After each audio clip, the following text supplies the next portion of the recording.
Let's mic देश का मिजाज वेस्ट। हम बोल रहे हैं लेट्स माइक से। देश का मिजाज में सुनिए खबरें वेस्ट से। महाराष्ट्र में नासिक की टीसीएस कंपनी की घटना ने पूरे देश को हिलाकर रख दिया है। अब इस मामले में तार इंटरनेशनल लेवल तक जुड़ते नजर आ रहे हैं। टीसीएस में कर्मचारियों को इस्लाम कबूल करने का दबाव डाला गया, उन्हें लालच दिया गया, छोटी लड़कियों और कमजोर बैकग्राउंड वाली युवतियों को फंसाया गया। मलेशिया के एक शख्स इमरान की भी इसमें भूमिका मिली है। वहीं इंफोसिस बीपीएम के पुणे कैंपस में भी महिला कर्मचारियों के उत्पीड़न के आरोपों पर कंपनी का बयान सामने आया है।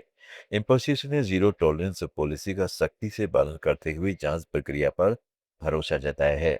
बीपीएस कैंपस को लेकर सोशल मीडिया पर गंभीर आरोप सामने आए हैं। इन रिपोर्ट्स में दावा किया गया है कि यह काम करने वाली महिला कर्मचारियों को उत्पीड़न का सामना करना पड़ रहा है। कंपनी का कहना है कि वह हर तरह के उत्पीड़न और भेदभाव के खिलाफ सख्त नीति अपनाती है। शिवसेना नेत्री साइना एनसी ने आज मुंबई में कहा है कि हम प्रधानमंत्री का धन्यवाद करते हैं क्योंकि लोकसभा की सीटें 543 से 816 होने जा रही हैं। 273 नई सीटें महिलाओं के लिए 33% आरक्षण के तहत होंगी। विपक्ष को ये समझना चाहिए कि हमने 27 साल तक इंतजार किया। यह परिसीमन 2011 की जनगणना के आंकड़ों के आधार पर किया जाएगा। इससे एक बात स्पष्ट है कि 2029 के चुनाव में इसका प्रभाव त्वरित रूप से दिखेगा। हम धन्यवाद करते हैं आदरणीय प्रधानमंत्री जी को क्योंकि लोकसभा के सीट्स 543 से 816 यानी कि 50% इंक्रीज और कॉन्स्टिट्यूशन के कैप के निमित्त 850 से कम 273 जो ये नए एक्सपैंडेड सीट्स है वो महिलाओं के लिए 33% आरक्षण जो दे रहे हैं वहां SC गुजरात के पालमपुर में उप मुख्यमंत्री हर्ष संघवी ने आज बनास डेयरी परिसर में दुग्ध दिवस और महिला जागरूकता कार्यक्रम को संबोधित किया। उन्होंने महिला सशक्तिकरण के महत्व पर प्रकाश डाला और महिलाओं के लिए 33% आरक्षण का समर्थन किया। उन्होंने इस बात पर बल दिया कि घर और समाज दोनों का प्रबंधन करने वाली महिलाएं महत्वपूर्ण राष्ट्रीय जिम्मेदारियों को संभालने में पूरी तरह सक्षम है। उन्होंने यह भी कहा है कि गायों की सुरक्षा भारत की जनता पार्टी की प्रमुख प्राथमिकता है। गुजरात पहला राज्य था जहां नरेंद्र मोदी के नेतृत्व में गौ हत्या के खिलाफ सख्त कानून लागू किए गए। गौ माता मने मारी बहनोए आपी छे अहींया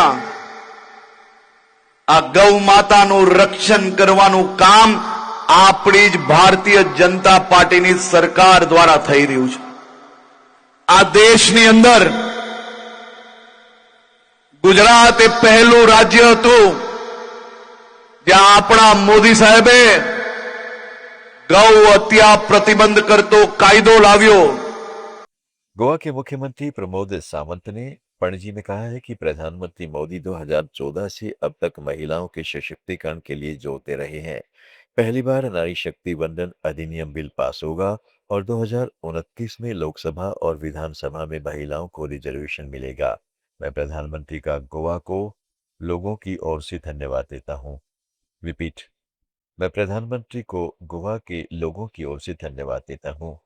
Prime Minister is pushing is for the women since from the 2014 to till date, and first time this Nari Shakti Vandan Adhiniyam, the bill will clear and it will got the reservation in 2029 in Lok Sabha and the Legislative Assembly। इसलिए मैं माननीय प्रधानमंत्री नरेंद्र मोदी जी का गोवा के लोगों की तरफ से उनका बहुत बहुत धन्यवाद देता हूँ। Thank you.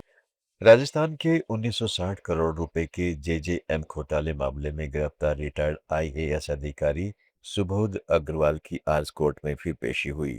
एसीबी ने 2 दिन की पुलिस रिमांड की मांग की, लेकिन कोर्ट ने उन्हें न्यायिक हिरासत में दे दिया है। कोर्ट के आदेश के बाद सुबोध अग्रवाल के वकील ने उनकी जान को खतरा बताया गया। उन्होंने कोर्ट से कहा कि यह मामला बड़ा है, इसमें कई लोगों के नाम सामने आ सकते हैं।